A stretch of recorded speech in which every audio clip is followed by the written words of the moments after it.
kuna wale watu ambao wanajisaidia sana usiku na haja ndogo na yani halali, na kama tunavyojua tuligawanya ile masaa yetu 8, masaa 8 kwamba tulale, masaa 8 yanakuhitaji ufanye kazi, lakini masaa 8 yaliyobaki ndio ufanye vitu vingine vyote, ikiwa kuoga, kupiga mswaki, kunawa uso, kila kitu ambacho unatakiwa kukifanya kimewekewa haya masaa 8.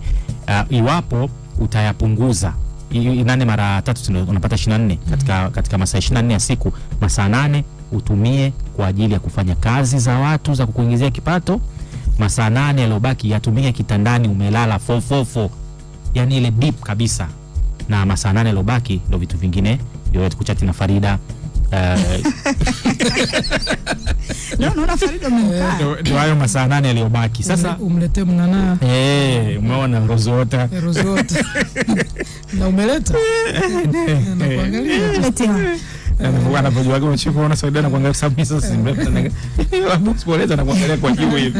Umeona sasa, ili ulale vizuri usiamke usiku kwenda kujisaidia. Wale ambao wanasumbuka sana usiku kwa ajili ya kwenda kujisaidia, kwanza njia rahisi kuliko zote, wakati unakwenda kulala, chukua punje ya chumvi ya mawe, eka mdomoni, mumunya, afu kunywa na maji hata nusu glass, kalale. Hiyo siku utaamka kwenda kujisaidia.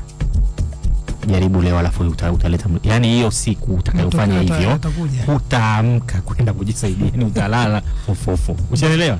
Lakini pia njia nyingine, unachukua majani machanga ya mpapai yale ambayo ni green kabisa, yaoshe kwanza vizuri, alafu yaweke kwenye bakuli kubwa, alafu chukua glasi moja ya maji yaweke mle, alafu fanya na mikono yako ambayo ni misafi, fikicha yale majani na ile glasi moja ya maji, fikicha mpaka yale maji yawe ya green. Baada ya hapo, kamua, tupa yale makapi, kunywa ya maji. Ukifanya hivyo, kunywa glasi moja ndani ya siku 3, utapona kabisa hiyo shida ya kuamka usiku kwenda kujisaidia haja ndogo, utakuwa umepona. Sasa mtu anaendelea kunywa maji aache. Kama mtu anakunywa maji usiku ndo aache pia. Muda mfupi kabla kwenda kulala utaki kunywa maji mengi, sababu pia atakusababishia kuamka. Lakini wengine ambao wanaamka kwa ajili ya shida, kunywa maji ili mambo yake vizuri. Sasa maji sio usiku. Maji utaki kunywa usiku sana.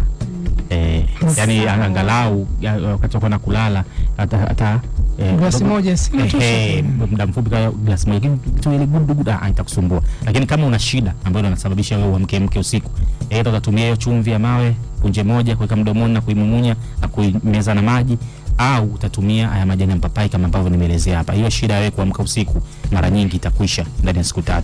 Kwa hiyo usiku tusifanye mashindano kwa maji kabisa.